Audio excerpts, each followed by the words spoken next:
أعوذ بالله من الشيطان الرجيم. بسم الله الرحمن الرحيم. أحييكم بالتحية الإسلام السلام عليكم ورحمة الله وبركاته.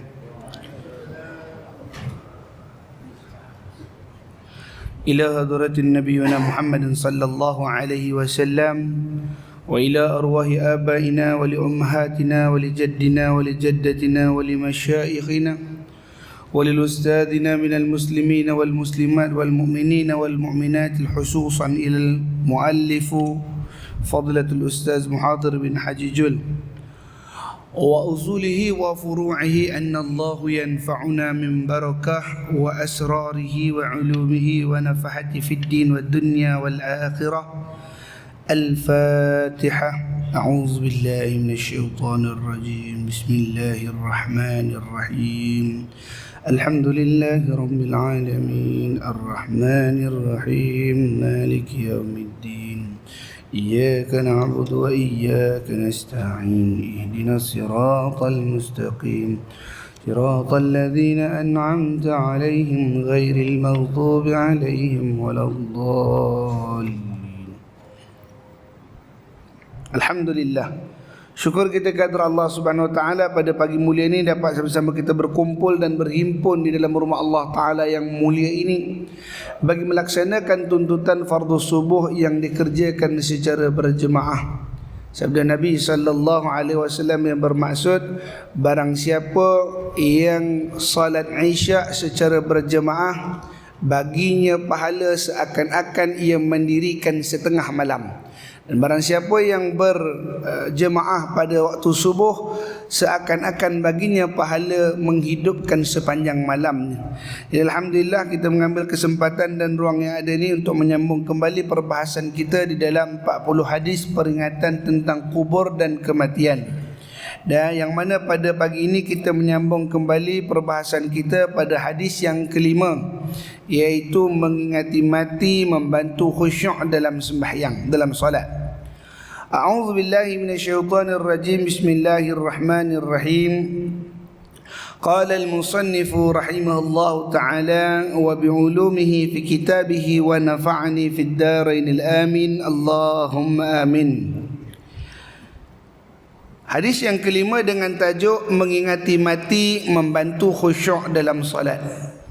Daripada Sayyidina Anas bin Malik radhiyallahu anhu, anna an-nabiy sallallahu alaihi wasallam qala li rajulin uzkuril mauta fi salatik fa inna ar-rajul idha dhakara al-maut fi salatihi faharriyu an yuhsina salatahu wa salli salatan rajulin la yadhunnu annahu yusalli salatan ghairaha. Maksudnya, sesungguhnya Nabi sallallahu alaihi wasallam berkata kepada seorang lelaki, ingatlah kematian dalam solatmu, kerana sesungguhnya seseorang apabila mengingat mati dalam solatnya, maka dia akan memacu untuk membaguskan solatnya. Solatnya seperti solat seorang yang tidak merasakan bahawa dia dapat solat lain selainnya. Hadis riwayat Al-Baihaqi dalam kitab Az-Zuhdul Kabir dan Imam Ad-Dailami di dalam Musnadul Firdaus dan pengarang Kanzul Amal. Baik, dalam hadis pada pagi ini Nabi sallallahu alaihi wasallam meriwayatkan sebuah hadis yang dinukilkan ataupun yang diriwayatkan oleh Sayyidina Anas bin Malik, khadam Nabi sallallahu alaihi wasallam. Katanya Nabi sallallahu alaihi wasallam pernah bertemu dengan seorang laki-laki, iaitu qala li rajul, Nabi pernah cakap pada satu orang laki-laki yang mana uzkuril mauti fi salatik, ingatilah kematian itu di dalam solatmu. Dalam solat, waktu solat tu ingat dan mengandaikan itulah solat terakhir kita kerjakan pada waktu itu. Sebab dalam hadis Nabi SAW lain, Nabi kata apa? Beribadahlah seakan-akan kamu akan mati pada esok hari. Dan bekerjalah seakan-akan kamu akan hidup 1000 tahun lagi. Jadi dalam urusan kerja, bersemangatnya kita bekerja itu tadi seakan-akan kita akan hidup 1000 tahun lagi, kerana kita akan nampak kejayaannya, kita akan nampak hasil daripada usaha kita. Tetapi bila Nabi SAW mengatakan beribadahlah kamu seakan-akan kamu akan mesti esok hari untuk mengeluarkan kualiti sembahyang tadi yang terbaik. Kita akan kerjakan yang paling baik, kita akan kerjakan yang paling istimewa, kerana itu yang terakhir kali dapat kita kerjakan. Jadi Nabi SAW kata, uzkuril maut fi salati, ingatilah kematianmu di dalam solat, tatkala hendak kamu mengerjakan solat. Kalau kita kata fi ni fi harfun jar, maknanya di dalam. Maknanya bukan kata tengah sembahyang tu duk ingat kepada mati, tak. Solat ni kita nak ingat pada Allah Ta'ala, tapi fi solati dengan arti kata merasakan kematian. Detik ke dalam hati, ya Allah, kalaulah ini mati solat yang terakhir bagiku, aku kerjakan yang paling baik. Fa innar rajul, kata Nabi SAW, adapun sesungguh bagi seorang itu apabila uzkurul mauta fi salati, bila mana dia merasakan kematian itu dalam solat dia, ada kesan ataupun ingatan sanubarinya terhadap kematian itu, sedar dia tentang akan kematian yang akan menimpa dia. Kata Sayyidina Ali radhiyallahu taala anhu, sesungguhnya setiap orang itu akan mendapati matinya. Sesungguhnya mati itu umpama anak panah yang akan menancap ke dada setiap orang, dan anak panah itu telah pun dilepaskan, cuma menanti waktu untuk sampai kepada sasarannya. Jadi maknanya maut yang namanya anak panah tadi, kata umpama maut ni dah terbang dah dilepaskan pun daripada busurnya, cuma sampai waktu untuk tercacap. Untuk menyampai waktu tertacap tadi itu, kita tak tahu bila waktu yang dia akan tertacap, bila waktu dia akan sampai kepada tempat bidiknya tadi itu. Kita ni lah tempat bidiknya, maka akan keluarlah busur tadi, akan anak panah untuk apa? Untuk menyambut bidiknya mati. Itu kita ni tadilah, Allahumma salli ala Muhammad. Jadi kata Nabi SAW, ingatilah dalam solat kamu. Bahkan khalifah yang agung, iaitulah Sayyidina Umar radhiyallahu anhu, yang disebutkan gagah dan hebat dalam menyebarkan Islam 2/3 dunia, di manakah Allah Ta'ala menakdirkan kematiannya, iaitu dalam solat dia. Ketika dia sedang solat, Allahu Akbar, tanpa sedar musuh berada dalam saf sembahyang. Lalu ditikam Sayyidina Umar radhiyallahu taala anhu dengan pisau belati bermata dua. Lalu tikam belakang Nabi, belakang Sayyidina Umar radhiyallahu anhu, seorang laki-laki yang bernama Abu Lu'lu'ah, insya-Allah. Jadi itu sebab kita kata ingat solat dalam kematian itu dalam solat kita. Kalaulah hari ini kami mati, ataupun kalaulah ini sembahyang terakhir kami, kata Nabi SAW, dengan sebab kamu ada berasa tentang kematian dalam sembahyang tadi, faharriyu an yuhsina salah, maka nescaya apa yang berlaku, perasaan sedar ataupun ingatan terhadap kematian tadi akan faharriyu ni memacu, akan menyalakan ataupun akan membarakan semangat dalam memperelokkan sembahyang. Kita akan rasa nak memperbaik solat, ya Allah, kalau ni akhir, betul-betul dia berasa, insya-Allah, maka dia akan perelokkan sembahyang dia. Wa salli salatan rajulin, kata Nabi, dan solatlah seperti solat seorang yang la yadhunnu annahu yusalli salatan ghairaha, dan solatlah kamu seperti solat seorang yang tidak merasakan bahawa dia dapat solat lain selainnya. Bukan kata tak apalah sembahyang Zuhur dulu, nanti sembahyang Asar aku perelokkan. Dia bukan membayang yang dia akan sembahyang seterusnya, tak.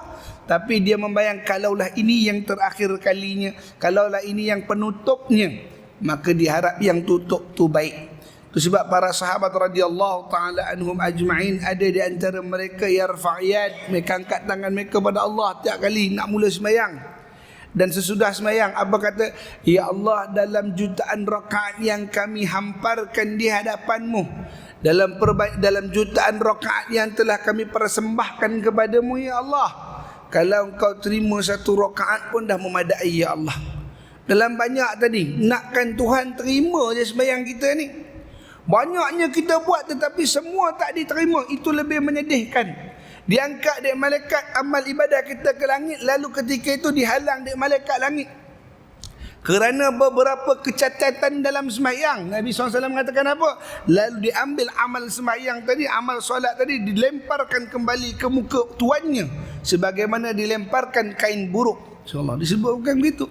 Jadi kita harap ya Allah, jadikanlah dengan ibadah kami, dengan solat kami, dengan tiap takbir kami, itu yang kita kata Rabbana taqabbal minna salatana wa siyamana wa qiyamana wa ruku'ana wa sujudana wa takhasyu'ana. Kita minta, ya Allah, Rabbana taqabbal, ya Allah terimalah salatana, salat kami, wa qiyamana, berdirinya kami, wa ruku'ana, rukuknya kami, wa sujudana, dan sujudnya kami, wa takhasyu'ana, dan kekhusyukan kami dalam sembahyang tu. Terimalah ya Allah. Jangan kau tolak solat kami, kerana kami mengharapkan kualiti yang kami kerjakan ini baik bagimu ya Allah. Ini maknanya kita kena ada improvement, cara nak improve ataupun cara apa kita panggil improve ni, untuk memperelok ataupun meninggikan mutu solat kita. Salah satu rahsianya adalah dengan mengingati kematian.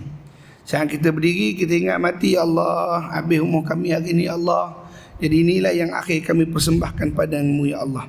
Dalam hadis yang lain daripada Sayyidina Abu Ayyub Al-Ansari radhiyallahu anhu, dia berkata, Ja'a rajulun ila an-nabiy sallallahu alaihi wasallam faqala ya Rasulullah allimni wa awjizni. Qala sallallahu alaihi wasallam idza qumta fi salatik fasalli salat mawadi'. Seorang lelaki datang kepada Rasulullah sallallahu alaihi wasallam lalu berkata, wahai Rasulullah, ajarkan kepadaku yakni ilmu dan biarlah ringkas. Baginda berkata, apabila kamu mendirikan solatmu, maka solatlah seperti solat orang yang hendak berpisah dengan dunia, yakni dengan dunia. Ada satu orang laki-laki dia datang kepada Rasulullah SAW dengan riwayat Ibnu Majah dan Imam Ahmad. Baik, laki-laki ini datang pada Rasulullah SAW. Ini adat bagi orang yang berhajat. Jadi bila dia datang kepada Nabi SAW, lalu dipintakan kepada Nabi, ya Rasulullah, alimni, ajarkan saya, ataupun berikanlah kepada saya, wa aujiz, ajarkanlah saya ilmu, dan apa wa aujiz ni, biarlah ilmu tu ringkas. Yang mana hari ni saya dengar, saya boleh mengamalkannya. Bukanlah ilmu yang panjang macam kita nak ngaji kitab ni, tunggu khatam baru habis boleh baca, baru boleh faham semua. Tak, Rasulullah, berikan aku satu ilmu yang mana dengan satu ilmu tadi aku langsung dapat beramal ya Rasulullah. Maka Nabi SAW pun menyatakan, idza qumta fi salati, apabila tatkala engkau berdiri untuk mengerjakan sembahyang. Ini dia punya atur caranya lah, ataupun dia punya kaedah untuk mendapatkan dia. Idza qumta, apabila engkau sedang berdiri, fi salatik, dalam nak mengerjakan sembahyang tadi, fasalli salatan mawadi', maka rasakanlah, fasalli, rasakanlah, sematkanlah, ataupun bayangkanlah bahawa itu adalah solat sebagaimana solat seorang yang nak berpisah. Ya Allah, orang yang nak tinggalkan dunia, maka dia ngerjakan solat 2 rakaat, solat perpisahan dia dengan dunia ini tadi. Rasa macam tu. Mana rasa nak mati. Kalau waktu kita sakaratul maut, kita boleh bangun lagi sekerja 2 rakaat, indahlah, insya-Allah. Tapi bila membayangkan azab tu, ya Allah, kalau malakul maut datang ni, tak dan nak angkat takbir padamu ya Allah. Itu sebab kita minta pada Allah Ta'ala, Allahumma khtim lana bil iman, Allahumma khtim lana bil Islam, Allahumma khtim lana bi husnil khatimah, wa la takhtim alaina ya Allah bisu'il khatimah. Ya Allah, matikanlah kami atau tutupkanlah umur kami dalam keadaan kami ini beriman padamu ya Allah. Kenapa? Kerana dalam hadis Nabi SAW, Nabi SAW menyatakan umat akhir zaman nanti akan ditimpa dengan satu wabah ataupun satu penyakit yang melanda umat dia. Apa yang berlaku? Iaitu mereka beriman di pagi hari dan menjadi kafir di petang hari. Paginya beriman, paginya taat pada Allah Subhanahu Wa Taala, paginya tadi mengerjakan ibadat dengan begitu khusyuk wa tawaddu' dan dengan penuh tawaduknya. tetapi petang harinya mereka menjadi kafir. Masya-Allah, tabarakallah. Barangkali bukan kafir dengan ungkapan nak jadi kafir. Man tashabbaha biqaumin fahuwa minhum, kata Nabi SAW. Barang siapa yang menyerupai satu kaum, maka sudah dia tergolong dalam kaum itu. Masya-Allah, tabarakallah. Maka Allah maktim lana bil Islam, ya Allah tutupkan umur kami dalam keadaan kami Islam. Mati itu kita boleh kata la ilaha illallah. Man qala la ilaha illallah qabla al-maut dakhala al-jannah. Siapa-siapa yang menyebut kalimah tauhid, iaitu la ilaha illallah, sebelum matinya, dimasukkan Allah ia ke dalam syurga. Tu kita minta Allah maktim lana bil iman, Allah maktim lana bil Islam. Ya Allah, jangan kami curang dalam agama Islam. Ya Allah, jadikan lidah kami dapat menyebut kalimat tauhid-Mu saat akhir usia kami. Ya Allah, Allahumma khtim lana bi husnil khatimah. Ya Allah, tutupkan, habiskan umur kami nanti ya Allah dengan penutup yang baik, mati yang elok. Wala takhtim alaina ya Allah. Ya Allah, jangan sekali-kali Engkau tutup usia kami, jangan Kau tutup umur kami, jangan Kau tutup penghidupan kami bisu'il khatimah, dengan penutup yang buruk ya Allah. Barangkali kita ketika hidup baik amal, tutupnya buruk. Dan barangkali ada orang yang hidupnya teruk, ketika tutupnya baik.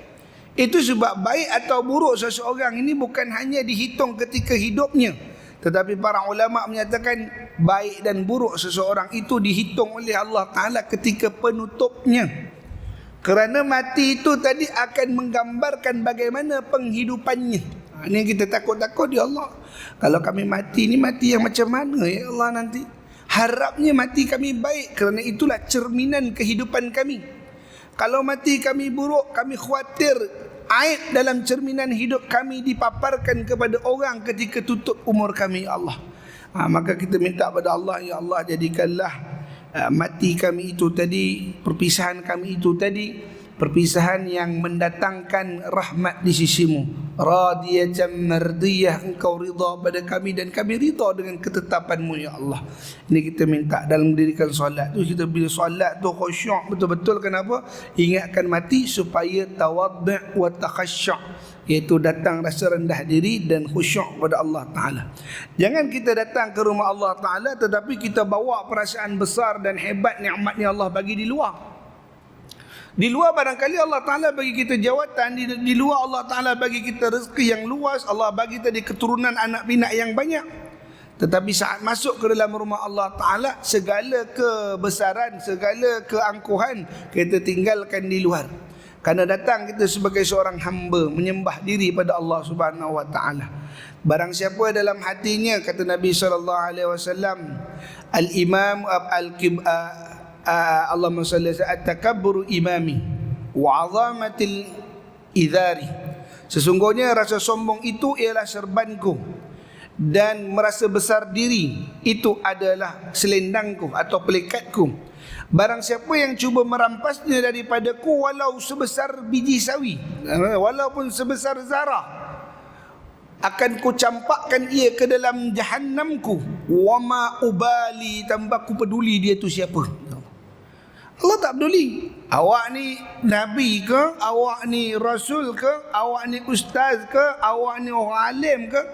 Awak orang saleh ke? Awak orang taleh ke? Ahli taat, ahli maksiat. Kalau kamu ambil dua sifat Allah Ta'ala, apa dia? Rasa besar diri dan rasa angkuh, maka aku campak kamu dalam neraka ku wa ma ubali. Aku tak peduli kamu siapa waktu tu, kerana kamu cuba merampasnya daripada aku, kata Allah Subhanahu Wa Ta'ala. Itu sebab kita boleh datang depan Allah Ta'ala, menghadap Allah Ta'ala, gugurkan segala sifat itu tadi. Anggap kalaulah kami mati ni Allah, ke hadrat-Mu kami akan kembali. Maka jadikanlah ini amal yang terbaik yang pernah kami persembahkan kepada-Mu ya Allah. Semakin hari semakin baik. Bukan kata semalam dah buat baik, hari ni tak apalah, lekeh-lekeh pun tak apa. Bukan. Semakin hari ada improvement, peningkatan dalam mengerjakan ibadah kepada Allah Subhanahu Wa Ta'ala. Baik, hadis yang ke-6, orang beriman suka bertemu dengan Allah untuk mendapat rahmat, keredaan dan syurganya. Daripada Sayyidatuna Aisyah radhiyallahu anha, sesungguhnya Rasulullah sallallahu alaihi wasallam bersabda, Man ahabba liqa Allah ahabba Allah liqa'ahu wa man kariha liqa Allah kariha Allah liqa'ahu. Faqultu ya Nabi Allah aqarrahiyatul maut fakulluna naqral maut. Faqala sallallahu alaihi wasallam laisa kadhalik laisa kadzalik ولكن المؤمن إذا بشر برحمة الله ورضوانه وجنته أحب لقاء الله فأحب الله لقاءه وإن الكافر إذا بشر بعذاب الله وسخاطه كره لقاء الله وكره الله لقاءه. رواه المسلم. Sesiapa yang suka berjumpa dengan Allah, Allah juga suka berjumpa dengannya. Sesiapa yang benci berjumpa dengan Allah, Allah juga tidak mahu berjumpa dengannya. Aku, yakni Aisyah, pun bertanya, wahai Rasulullah, wahai Nabi Allah, apakah ia bermaksud benci dengan kematian kerana kami semua benci takut dengan kematian? Lalu baginda menjawab, bukan begitu. Tetapi orang yang beriman apabila dia diberitahu berita gembira dengan rahmat Allah, keredaan dan syurganya, dia suka berjumpa dengan Allah. Maka Allah pun suka berjumpa dengannya. Sesungguhnya orang kafir apabila diberitahu tentang azab Allah dan kemurkaannya, dia tidak mahu berjumpa dengan Allah, Allah juga tidak mahu berjumpa dengannya.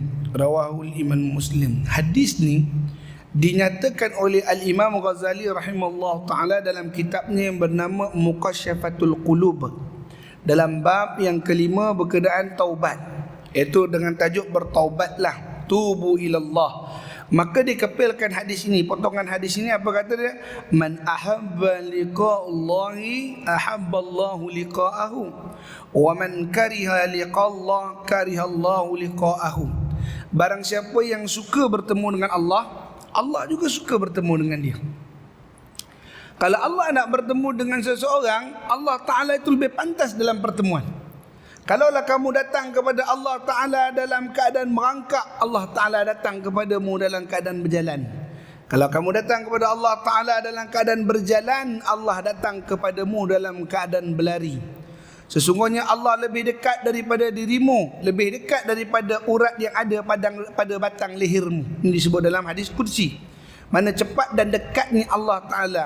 Jika seorang hamba bertanyakan tentang Allah, katakanlah sesungguhnya aku dekat. Fa inni qarib, kata Allah, aku ni dekat. Ujibu da'wata, ujibu da'wata.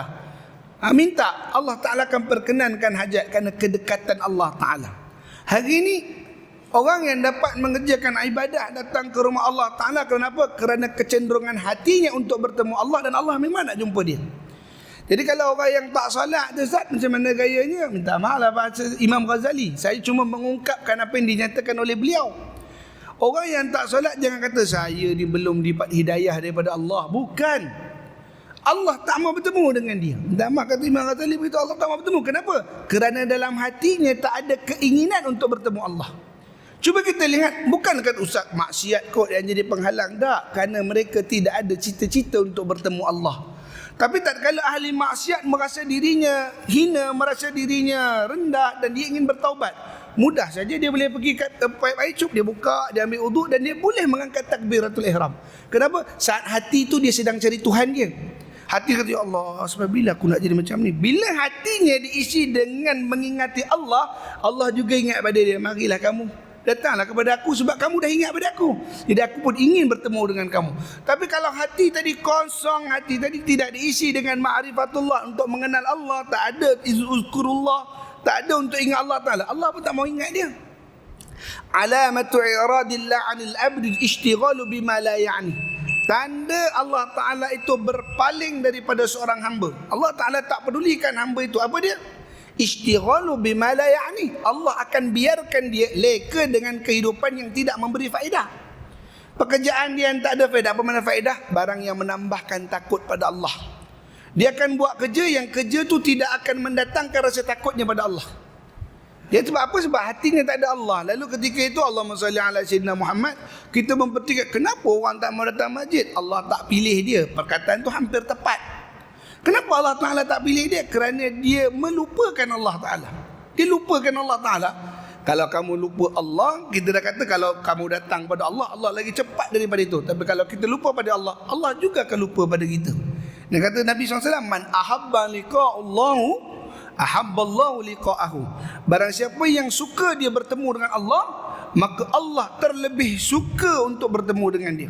Wa man kariha liqa Allah. Tapi siapa-siapa yang ada benci, ada tak suka, ada kariha ni ada benci. Mana tu kata makruh, perkara yang dibenci.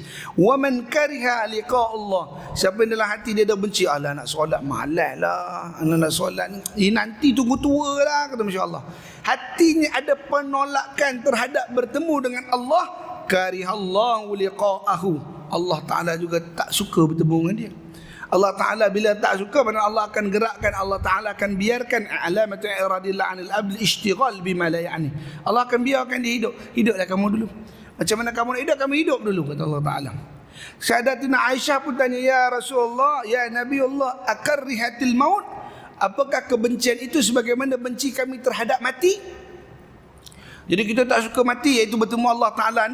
Orang-orang kata, kalau bertemu Allah ni matilah jawabnya, kata Masya Allah. Jadi seorang tak suka mati, siapa nak mati, kata Masya Allah. Kalau boleh nak hidup. Kalau mati ni tak suka kami ya Rasulullah. Jadi adakah sebab kebencian kami atau sebab tak sukanya kami terhadap mati itu Allah tak suka pada kami? Maka kata Nabi SAW, fakulunna nakrahul maut, faqala laysa kadhalik. Faqala Nabi SAW, laisa kadzalik, tidak seperti itu, Rasulullah. Bukan macam tu. Bukan mana benci nak mati itu benci nak bertemu Allah. Dah. Maksudnya keinginan orang untuk bertemu dengan Allah, dengan taubatnya, dengan balik pada Allah, raja' ilallah. Itu sebab caranya mesti kembali pada Allah Ta'ala. Macam mana nak balik pada Allah? Dengan taubat. Itu sebab Imam Ghazali letakkan topik hadis ni dalam masalah taubat. Orang yang bertaubat pada Allah Ta'ala, dia akan balik pada Allah. Taubat ni bukan tunggu kita jadi ahli dosa baru bertaubat. Tak. Taubat Nabi kita Muhammad SAW kata, aku bertaubat kepada Allah Subhanahu Wa Ta'ala tidak kurang 100 kali sehari. Apakah Nabi bertaubat kerana Nabi berdosa? Tidak. Kata barakallahu ta'ala anu. Huwa maksum. Dia tu orang yang diampun dosa di Tuhan sebelum dan selepas. Maksum, dah diampunkan di Tuhan. Apa makna taubat? Taubat tu raja' ilallah, datang balik pada Allah, mengadu kelemahan hamba diri itu pada Allah Ta'ala. Itu sebab dalam zikir munajat kita dulu-dulu sering diingatkan, tubna ilallah wa raja'na ilallah wa nadimna ala ma fa'alna. Kami bertaubat pada Allah, tubna ilallah, kami bertaubat padamu ya Allah. Jadi macam mana bukti kita bertaubat pada Allah? Wa raja'na ila Allah, wa raja'na, dan kami kembali padamu ya Allah. Macam mana kembali? Dia datang. Khasyatillah, takut kepada Allah Ta'ala, bukan dia kata khauf, bukan kata takut. Takut macam takut pada hantu, takut pada anjing kejar tak. Anjing kejar kita, kita lari sebab kita takut. Tapi kalau takut pada Allah, bukan lari pada Allah, tapi mendekatkan diri kepada Allah Subhanahu Wa Ta'ala. Tu akhirnya Nabi kata apa? Nabi sebut situ, ahabba liqa'ullah fa ahabballahu liqa'ahu. Sesungguhnya orang yang suka berjumpa dengannya, sesungguhnya Allah pun suka berjumpa dengan dia. Wa innal kafira idza bushira bi'adzabillahi wa syakhatih. Dan apabila orang kafir itu beza pula. Orang kafir ni pun orang derhaka pada Allah. Bukan mana kafir ni kafir yang tak memeluk Islam tu tak. Kafir ni mana orang yang derhaka kepada Allah. Bila mana dinyatakan tentang azab, diceritakan tentang balasan-balasan yang Allah berikan di hari akhirat kelak, kariha liqa'ullah, makin tak suka dia jumpa Allah. Kamu ni cerita pasal mati pula waktu ni. Tak mau aku dengar. Makin takut dia dah, makin tak nak dia jumpa dengan Tuhan. Wa karihallahu, dan Allah Ta'ala pun tak nak jumpa dia, insya-Allah. Wa karihallahu liqa'ahu, dan Allah pun tak mau bertemu dengan dia kerana tidak ada dalam hatinya ingin bertemu dengan Allah Subhanahu Wa Ta'ala. Jadi sebenarnya didiklah hati kita, didiklah senubari kita dalam mengharapkan pertemuan dengan Allah. Kerana orang yang ada berharap bertemu dengan Allah, dia akan memacu dirinya untuk berbuat ketaatan dan kebajikan. Allah Ta'ala sebut dalam penutup dalam surah yang sangat dahsyat, iaitu suratul Kahfi. Surah yang Nabi SAW suruh amalkan dan baca untuk elak fitnah Dajjal. Dajjal datang bawa fitnah yang besar, kemudian penawar untuk ubat daripada fitnah itu apa dia? Orang yang mengamalkan surah Kahfi. Apa isi kandungan surah Kahfi? Wa man kanat yarju liqa'a rabbih falyamal 'amalan salihan wa la yusyrik bi'ibadati rabbih ahada. Wa man kanat, siapa-siapa yang berharap lepas dia mati nanti, yarju liqa'a rabbih, dapat dia bertemu dengan Tuhannya. Setelah matinya dia dapat tengok Tuhan, iaitu ru'yatillah, dapat memandang Allah Ta'ala dalam syurga kelak. Apa benda nak kena buat? Apa perkara yang perlu dilaksanakan? Apa syarat nak jumpa Allah Ta'ala? Allah dah bagi tahu dah. Wa man kanat yarju liqa'a rabbih, siapa yang nak setelah matinya nanti liqa'a rabbih, dia dapat jumpa dengan Tuhan dia. Apa syarat dia? Falyamal amalan salihah, maka banyak buat amal-amal kebaikan. Wala yusyrik bi'ibadati rabbih, dan jangan kamu syirikkan Tuhan kamu dalam ibadah kamu. Bihi ahada, dengan satu apa pun jangan. Maksud sembahyang tu betul-betul berharap pada Allah Ta'ala. Wala yusyrik bi'ibadati rabbih ahada, jangan kamu syirikkan. Kenapa sembahyang ni? Supaya orang panggil saya alim, dia dah mensyirikkan Allah dengan panggilan manusia. Dia merasakan panggilan manusia tu lebih besar daripada penghadapan kepada Allah Ta'ala. Kenapa sembahyang ni? Nanti apa dikata dia orang pula, kalau saya tak pergi sembahyang, taman saya semua pergi sembahyang, saya tak pergi. Jadi merasakan kata-kata atau cakap-cakap orang tu lebih besar daripada penghadapan pada Allah Ta'ala. Itu juga kata Al-Imam Ghazali rahimahullah ta'ala, termasuk dalam mensyirikkan Allah Ta'ala. Jadi orang yang datang betul-betul pada Allah Ta'ala ni apa? Dia harap satu je, Allah je. Kau kata keber, Allah Ta'ala terimalah sembahyang aku, kalau aku mati Allah jadikan ini yang terbaik dalam ibadah aku. Itu yang kita sebutkan, bahawa orang yang ada hati cintanya kepada Allah Subhanahu Wa Taala, dia tak akan sia-siakan pertemuan dia dengan Tuhannya, insya-Allah. Tabarakallah taala. Nanti kita akan sambung seterusnya pada hadis yang ketujuh, cinta dunia menyebabkan takut mati. Jadi kita tu tadi, apa yang menghalang kita untuk kita banyak untuk beribadat, banyak nama Allahumma salli ala sayyidina Muhammad, takutkan kepada kematian. Apa maksud mati di sini? Bukan mati hilang nyawa tadi tu, tapi mati yang akan kita ceritakan kepada hadis ketujuh ini. Kita akan sambung pada siri akan datang nanti, insya-Allah. Tabarakallahu taala anhu. Baik.